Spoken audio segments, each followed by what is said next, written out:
What does it take to drive innovation and scale groundbreaking ideas in today's digital-first world? Hello, everyone, and welcome to another exciting episode of Extra AI, your go-to podcast series where we dive deep into the intersection of AI and business transformation. I'm your host, AI Raghu, and today we have a truly special guest joining us for an insightful conversation. It's my absolute pleasure to welcome Prasanna Kumar, the visionary CEO of AXIOMIO, a company at the forefront of enabling digital transformation for independent software vendors, or ISVs. Prasanna brings a wealth of experience and a deep passion for helping startups navigate the challenging journey from concept to scale, leveraging cutting-edge technology and innovative strategies. In today's episode, we'll explore how AXIOMIO empowers ISVs with end-to-end support, their unique value proposition in a competitive digital landscape, and how business and technology seamlessly intertwine to create meaningful differentiation. Prasanna, it's an honor to have you with us. Welcome to Extra AI. As always, you will find more information at the end of the podcast. So sit back, relax, and enjoy the podcast.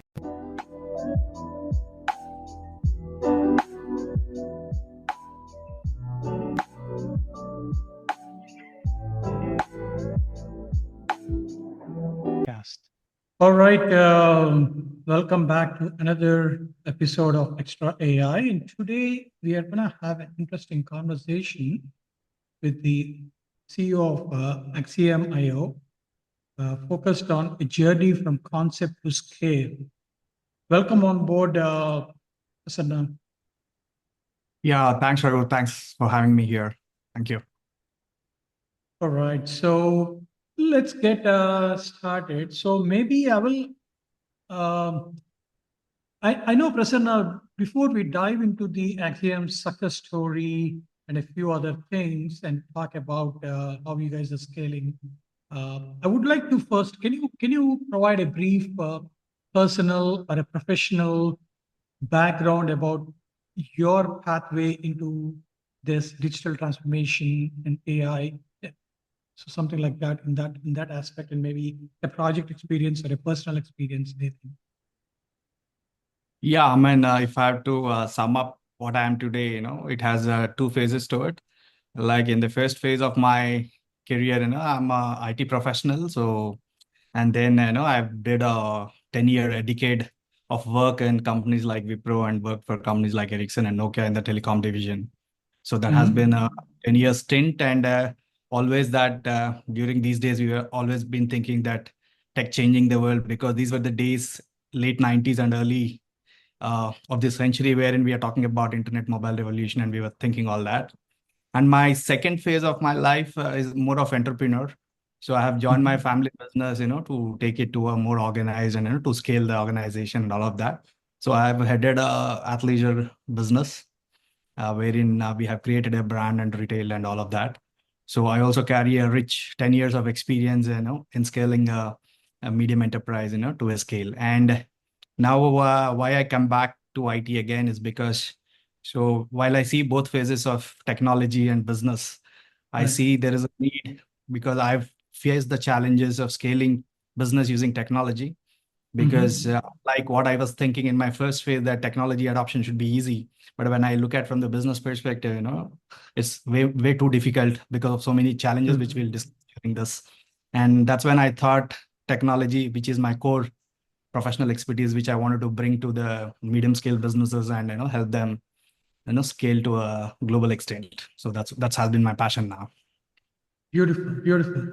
It's fascinating that how AI can take everyday processes and fundamentally reshape them.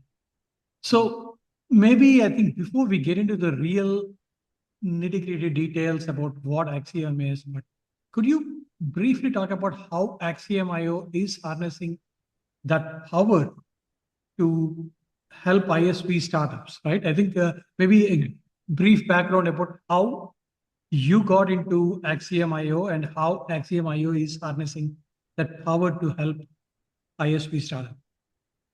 Yeah, that's an interesting background I have here, because after I was coming back from my entrepreneur stint and where I wanted to come into the technology domain. So my first thing was, what is that?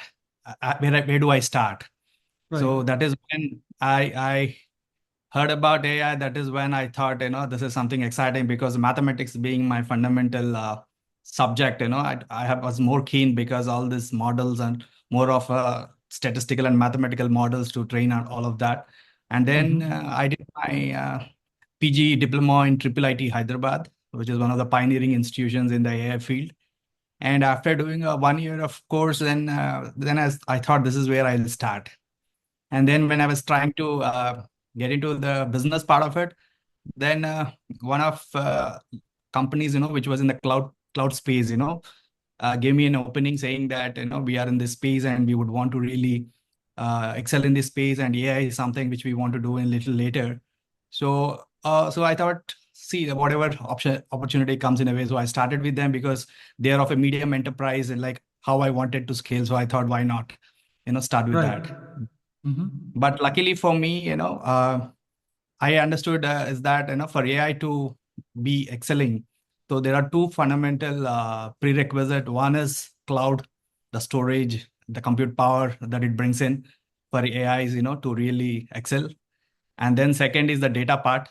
And I think AXIOMIO was doing the cloud computing and data part, so which is very fundamental, to really use AI. So I felt it was more exciting to have started this way.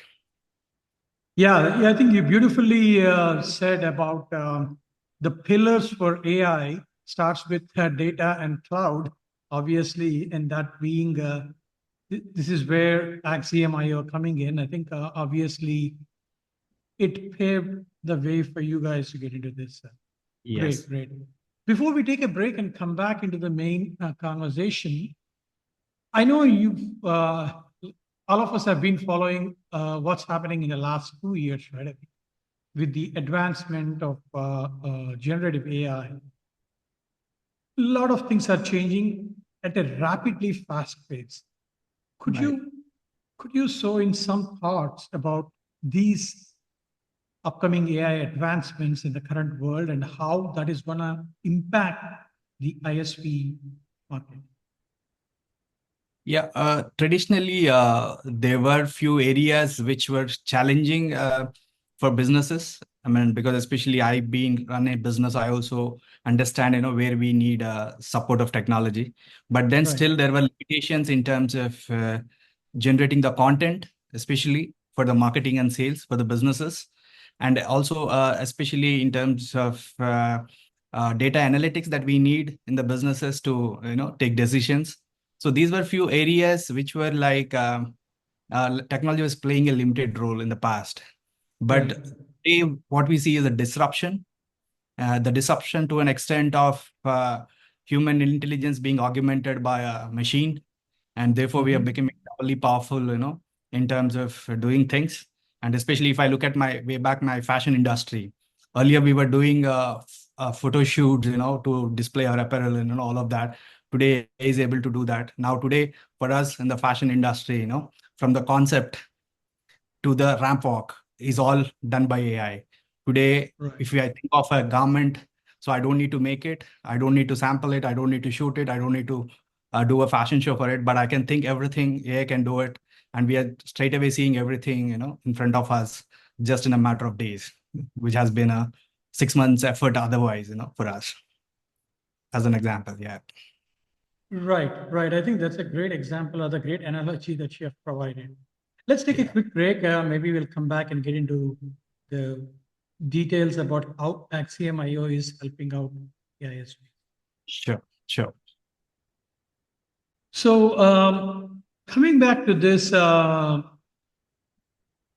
Prasanna, so from your perspective, before we get into AXIOMIO offerings and other things, from your perspective, I would first like to understand what are the most common challenges the ISPs or the ISP startups face, especially when scaling from their operations from a smaller place to a bigger place. I think, and how do you address these? What are the most common challenges, and then how are you trying to address these things? Mm. So I think in this world today, I mean, especially in a wherein we are seeing this technology disruption in AI. So ISVs today are facing twofold challenges. One is to ensure that their coding and development, how do they augment with the AI generated code and how fast they can, develop their systems and softwares. And that I will not talk much because that is not a core area where we are supporting them. But the second part is about the deployment, delivery and the deployments. So wherein they're facing a lot of challenges because there is a demand from customers because they want a SaaS based, models, there is a product led models, and all of these needs a different thought process because it is now more about having a great idea, but how is this great idea delivered and how is this great idea deployed for the customers, and whether the consumption of that idea is eased, using the latest technologies. So that is where AXIOMIO comes into the picture, because today we tell ISVs that you don't just start with an idea. Idea is great. There are so many ideas, and but if the idea has to be successful, the idea has to be thought as with the same parlance as scale. So they have to think about the scale, they have to think about the security of it, they have to think about the resilience of their idea. And these are not the core aspects of the startup, because they always think that what is that product I'll make, what are the features that I'm going to make, but what about these deployment and delivery issues? So this is where Axiom comes in and says, yes, you can focus on the innovation part of it, you can focus on the differentiated aspects of your startup idea, but these other undifferentiated aspects are still very important for the customers, because their opex, their latencies, their budgets are all into stake, and therefore they do not want to compromise on any of these aspects while deploying your startup idea. So that's where Axiom comes and starts helping them with those challenges. Beautiful, beautiful. I think you laid it out very well, that you do not want to get into the code or the low code, no code space, but rather you want to go more on the deployment and delivery aspect, which is where AXIOMIO can play a bigger role for these ISPs. Yes. Let's now dig a bit more deeper into the offerings from Axiom IO. So I think again, before going into the offerings of Axiom IO, maybe at a high level, could you explain about what Axiom IO stands for, your vision, your mission, and then maybe you could also explain about Axiom IO's offerings and how does Axiom IO support these different ISP startups from basically concept to scale. And maybe you could also uh, walk us through the key phases where your company would step in.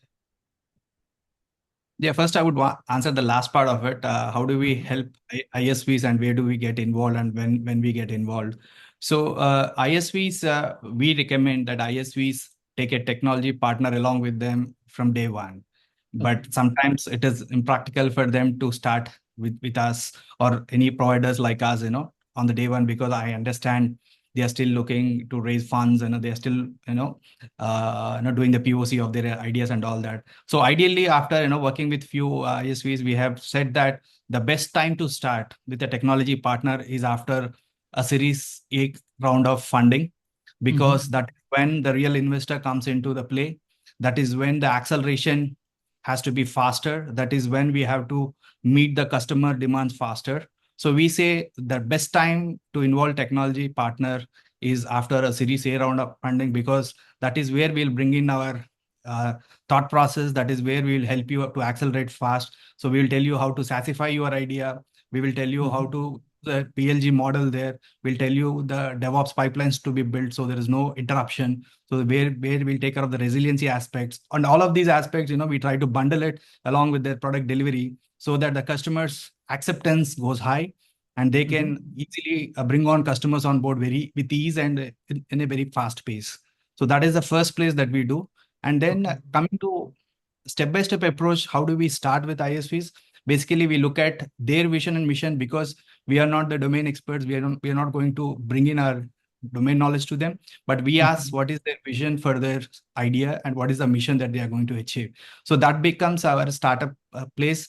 Then we try to define the infrastructure for them. We said, okay, if this is the vision and this is the mission you want to achieve, then we say what is the infrastructure you have to start with. Then we say what is the kind of models available for them in terms of delivery. We ask them whether they want to go SaaS way or they want to go on license way. They want to do a on-prem or a cloud kind of delivery models. So we ask various questions around that in a business sense. It's not about a technology sense. We ask how do you want to connect with your customer and all of that. And accordingly, we try to architecture the deployment things for them. And that's how we start with them. Okay. And then as the coding happens, we tell them that as part of the coding, because security is becoming very important these days, there are a lot of vulnerabilities. So there is something called DevSecOps we do. So right from the we define, what are the security aspects that they need to consider during the coding. Not that we are going to do coding for them, but then there are standards that we define for them. And therefore, in the CI/CD pipelines, we do put in some security aspects before the deployment happens. So few vulnerabilities can be checked at the coding level itself. So we keep guiding them on every step of the development process also, besides deployment and delivery. So that's how we work with ISVs. And to the other question, go ahead. Yeah. So the other question about Axiom. So Axiom traditionally is a decade-old company. So we have been in the space of technology almost 10 plus years. So we have started with the digital workspaces. So we have been working with clients like Wipro, deploying a lot of digital workstations for them. And then we have been in the banking and finance sector, helping with a lot of digital spaces, digital workstations. And then we moved on as the technology progressed. The virtualization, VMware came into picture. Data centers started offering, servers instead of on-prem servers and all of that. That is when we moved on to the VMware thing, and we were helping a lot of data centers to create we used to provide the infrastructure as a solution service for all these data centers, and all of that. And then as the cloud came into picture, so we were one of the early adopters who have partnered with AWS in India. And today we are the advanced partners for AWS, offering all of their services for cloud in India. And then we have been offering all services right from the migration to the modernization of the applications, security and compliance aspects, the managed services aspect. So we take it end to end, cloud and security operations for the clients. That's what we do.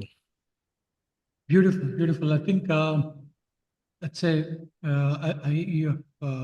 thanks for laying it out completely about the various steps where AXIOMIO would come into play when working with ISVs, and also kind of giving a very high level overview about AXIOMIO and also the offerings that you guys are providing. So I feel that AXIOMIO has carved out a strong niche in this market. But what would you say is your company's unique selling proposition? What sets you apart from other players in this digital transformation space? Would you like to talk a few words about it? Yeah, one of the things that AXIOMIO still trying to do is the cost part of it. So we are one of a very strong believer that in this technology disruption, one of the concerns for the business is the ROI. The technology investments have to translate to a proper ROI, besides anything else. So therefore, we are particularly conscious about what we are suggesting to the clients in terms of the infrastructure that they need to deploy. And not only about deployment, then we also work with them to see where it can be optimized. And then thirdly, we also look at automation. We say the day-to-day routine operations of managed services need not be done every day, and the cost need not be repeated. So we try to automate as many operations as possible. And as we speak today, we have developed a platform called XOps in Axiom for managed services of a multi-cloud. It's not just about one cloud, it's a multi-cloud managed services automated solution we have built, which reduces the cost around 30 to 40% for the clients, depending on the complexity and all of that. And that itself means a lot to them, because everybody has the idea to move to cloud, but then everybody are also concerned about the cost part of it. And that is where Axiom also eases the process and helps them use the technology optimally and cost effectively and also securely. Oh, okay. Beautiful. So let me now divert a bit and go into the aspects of so many advancements happening in AI and cloud computing and a lot of these digital tools out there. How does AXIOMIO stay ahead of the curve when you are delivering the cutting edge solutions to your clients and to your customers and ISVs? Yeah, I think everybody wants to be a AI ready company. So Right. now the question is, how is this possible? Do we understand whether we have the required prerequisites even to attempt an AI-driven company? So we start with saying that let's prepare the company to be AI, implementation ready first, rather than becoming AI Right. ready. So we say that we say there are few things. We talk about data governance. First of all, because AI fundamentally needs data to be organized, data to be in a proper shape before they can deploy. So we help clients to prepare that part. That is one area where we help enterprises to become data ready so that they can use AI. And second part is that today the service providers, the hyperscalers that we are working with, whether it is AWS or Azure, including GCP, so they are offering a lot of AI services on their platform itself. So it is not that we have to generate from scratch the models. So there are already LLMs that they have deployed. They have already open services which we can use. So Axiom, as being a partner to these hyperscalers, so we keep ourselves up to date with these services that they are offering. And to the clients, we help them modernize their applications to use these AI services and quickly, do a POCs, for the use cases they bring onto the board. And therefore, we show them, what is possible with AI. So we only not talk about the generative AI aspects, which are B2C models. We also talk about generative BI, which is a B2B model, which has to do with dynamic dashboarding and dynamic decision making intelligence and all of that. So that's how we help the clients. Beautiful, beautiful. I like the aspect that you guys are always ahead of the curve, trying to stay focused with all these services that are provided by the hyperscalers. And of course, there's a lot happening out there. Let's get into this now.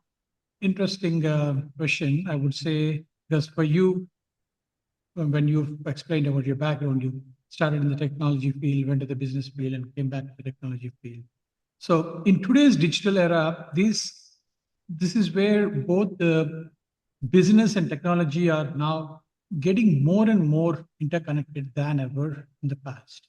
Yeah, absolutely. So this will make it much more. So how do you see these two? How do you see these two forces working together to create the differentiation that can be for the companies? And how do you suggest the companies or the businesses to start when they are building their digital transformation strategy? Yeah.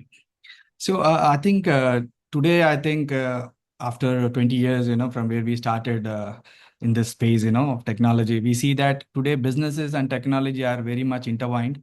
So it's very difficult to separate them and see, because today, if we talk about business differentiation, then there is definitely the role of technology in that differentiation. So the companies who have not adopted technology are left behind based on what we see, and the early adopters of technology has really flourished, and there are businesses which are shut down just because they have not opted into the technology in the right time. So therefore today we cannot separate these two. But now what we look at, the challenge is that how quickly they can adopt the technology, because business in itself is uh, a different ball game, and they have overwhelming challenges in their own running their own businesses. But now catching up with the technology is something, one more challenge got added to them, because the technology, the way it is evolving, the pace of technology is too fast. And the businesses to catch up to that kind of pace is something, a very big challenge for them. So therefore how we start with businesses is that we start saying that not to uh, go with the technology because it is out there. We say businesses have to be more realistic because they have to work on their ROIs, their investments, and all of that. We say, so we ask the question to them, what is their vision again? Like we do with ISVs. Then we say, what is that you want to achieve in the next 5 years? What is that you want to do with your customers? What is your customers looking at differentiation from you? So then once we understand these aspects of their domains and all of that, then we suggest which technologies are relevant to them. Then we try to adapt those technologies to them. Depending on their investments, we try to suggest enterprise scale applications. We also suggest a medium scale application depending on the type of the organization that we are working with. Because we always caution them that don't adopt a technology without getting the organization ready for it, and don't just jump on that. So rather we give a precautionary approach, but then again, we also tell them the opportunities. We also explain them what a technology can do to them. We always keep them abreast of, how a technology can change a particular idea or what it is relevant to them. And if they want to adopt it, they always have a choice. So that is how business and technology, has to play together, and that we play a role of advocacy on from both sides. Beautiful, beautiful. So, could you maybe highlight this by explaining or providing an example where AXIOMIO seamlessly was able to integrate the business strategy with technology to achieve the significant results for a particular company?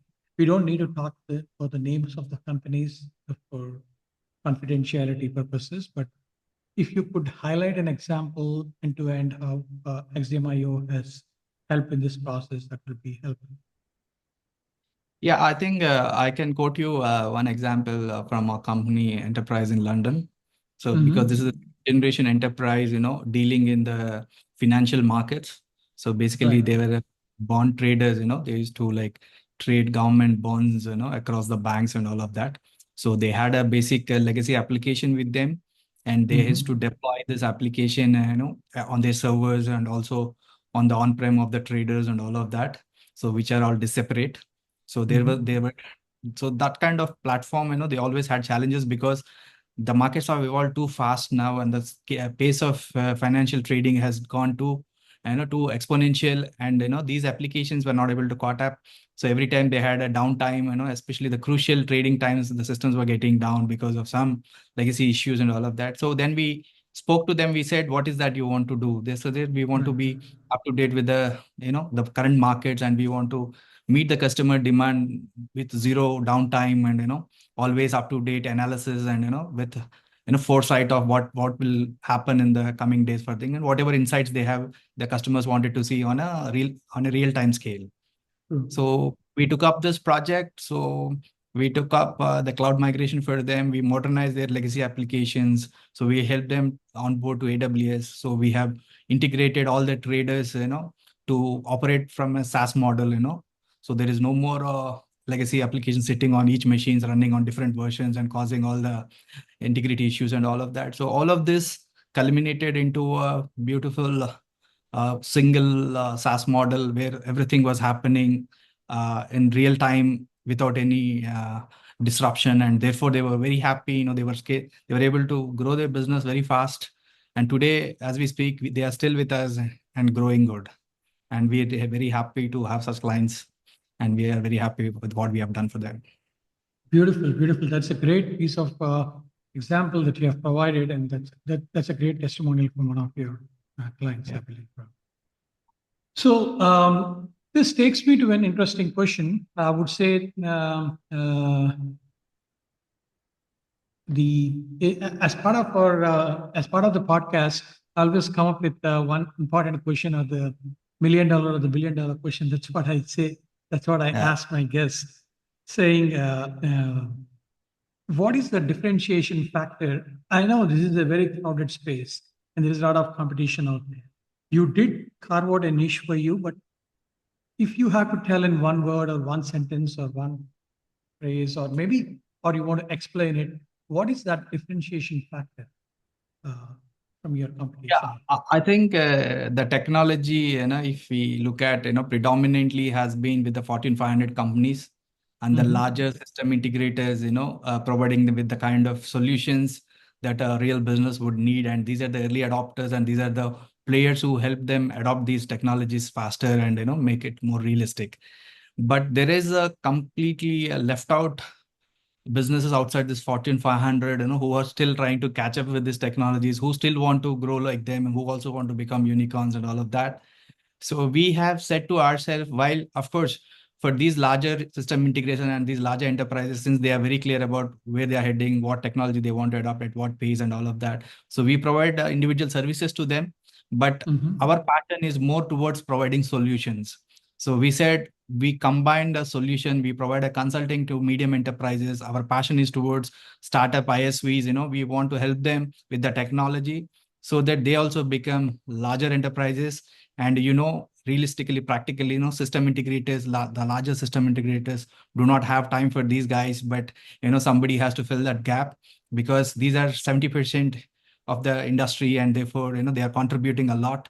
So we feel that taking technology to them is our biggest passion, and that is our $1 million thing that we want to do with them, and that becomes our $1 million differentiation also. Beautiful. I Yeah. know that's interesting take. I think I like the conversation.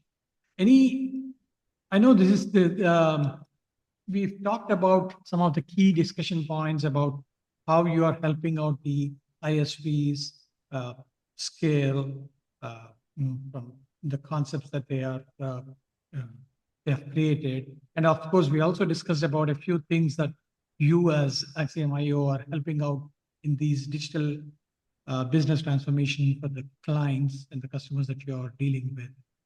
Uh, if you want to pick and choose the next 5 years, I think what will be your focus area uh, with all this AI and generative AI? Uh, uh, with all the hype, I shouldn't say hype, but with all the buzz going on around, what do you think will be the main focus area? I think whether it is for AXIOMIO or whether it is for the Yeah. ISVs, how do you take it? Yeah, Yeah. I think AI has a major role to play in the enterprises, definitely. But then if you Mhm. look at the enterprises or the businesses as a whole, they also are looking for ROI, as I said. But then when we say ROI, where does it start? Right. So there are two ways to start about this adoption of this AI. So we say while we have the overall strategy for the business to go AI ready, but then where do we start? That question we answer very with clarity. We say you start with the customer experience. You Mhm. see what is that customer experience that you can differentiate with AI. I think that is where the generative AI has been playing a huge role, because the kind of use cases today we see are more of a B2C, and that's where the differentiation is starting with, and that is going to drive the next 5 years, because we are still experimenting how the customer experiences have to be reshaped and how well Mhm. we can take care of them, all of that. And then slowly, if we move step little into the organization, then we see the sales and marketing guys again using the AI in terms of putting out the Right. message to their customers, and taking help of the AI to create the content and all of that. I see the next majority of AI will be in this space, even before the AI gets into the organization. And the Fortune Mhm. 500 companies are ahead of these things, and now they are also looking at AI to help them with the data analytics. So that is the third area that AI is going to play a huge role. And then obviously the internal co-pilots that all we are seeing Right. today are going to improve the employee productivity. If I have to layer it like that, so that would be the one, two, three, four things that AI will do in the next 4 years and 5 years, and that's where we see the AI is, developing more and more, and that's where we can play a role. Beautiful. I think I was just about to bring up this aspect of co-pilots and the agentic workflows, things that are going on, because that's Yeah. now becoming a big wave out there. And I believe you might, I think your clients and customers might have already been asking a lot of questions about this. Uh, Yeah. So there are enterprise BC, at what stage of this growth scale they are in. So accordingly, we Mhm. suggest if people are completely done with the customer experiences, if they are happy with the AI playing the role there, then we ask them whether the marketing and sales is doing the right job, using the AI tools that are available today. If they are good with that, then we say, what about your business intelligence and the data analytics part? Then if you're doing that as well, then we see what is the employee productivity. Then again, we ask whether you are using AI there. So there is this tail Right. of things that we keeps on happening. But yes, the maturity has come to that level that the co-pilots now also looking at the employee productivity of an organization. Right. I think the future is very exciting. That's what I would say. I Yeah, also yeah, had pleasure of having some very insightful discussion with you. I yeah. know we could discuss hours together on this interesting topic, but I would like to get to the close of our conversation. Any key takeaways or key insights or closing remarks that you would like to provide to our audience? And also maybe if they would like to work with AXIOMIO, or how do they reach out? Any Yeah. quick thoughts around that? Yeah, I can suggest three things. First is that technology adoption is no option anymore. I think you guys have to take it seriously, for your own good. So therefore, we ask them, to look at ways and means to adopt technology and try to start the digital transformation as soon as possible. Or even if you have started, increase the pace of it, try to be as quick as possible, because the world is not waiting out there for us. And then we say, while you're doing this, look at the data, because the world is going to be about data. It's not about applications anymore, because applications can be generated by AI again. So therefore, the importance is shifting towards data. So we try to suggest them and try to be a data-driven organization, take data aspects and data governance aspects so seriously, and start aligning your business data so well that it helps you in the future. And so the last point what I wanted to tell is that adopt AI, but again, take your caution, because AI still is evolving. The responsible AI and the sustainable AI is very important. So I would say that adoption of AI is important, but then take due caution and invest intelligently, so that you look at the ROI part of it while adopting them. And still there is room, there's a time for it to adopt completely, but this is a time to do a POCs and validate use cases. So guys, technology, data, AI, I think these are the three things you need to take care. Beautiful, beautiful. I like the way you put it. And of course, to reach out to AXIOMIO, of course, you guys will be there to help any of the clients or customers who are willing to work with you. Yes. Thanks, Raghu, for this opportunity to share the views of Axiom and our thoughts around helping this medium and ISVs enterprises, from end to end. Thanks once again. Yeah. Great, and thanks for your time. It's great. It's a pleasure having this conversation. Yeah, thanks. Same here. Bye. All right, so let us wrap this episode by first thanking Prasanna, the CEO of AXIOMIO, for joining us today and sharing his valuable insights into how AXIOMIO is driving business transformations with special focus on cybersecurity and cloud security, etc. He also discussed about how they are helping the ISVs and the ISV startups in their journey. It's very clear that with your expertise and innovative approaches, you're making a significant impact in the industry, and we appreciate the time you have taken to walk us through your journey and vision. Of course, to all our listeners, thank you for tuning in. We hope you found today's conversation as enlightening as we did. Stay tuned for more thought-provoking discussions with leaders who are shaping the future of technology and business. As always, I will be tagging Mr. Prasanna on the LinkedIn post and tagging him, so that if you have any further questions, you can directly reach out to him. Alternatively, you can reach out to me, Raghu Banda, on LinkedIn, and I can put you in touch with Mr. Prasanna. You could also reach out to me on my other social media channels like Twitter, X, or Threads, on my handle, Raghu Banda. We also have our website, extraai.com, xtrawai.com, where you can find humongous amount of other interesting episodes and conversations that we have had. So feel free to listen in and provide us the feedback. I hope until next time, keep innovating and stay secure. Thank you all for joining the conversation today. Have a good morning, good afternoon, good evening, wherever you're tuned in from. Happy predicting the future with AI technologies. Thank you, and bye-bye now. This is your host, Raghu Banda, signing.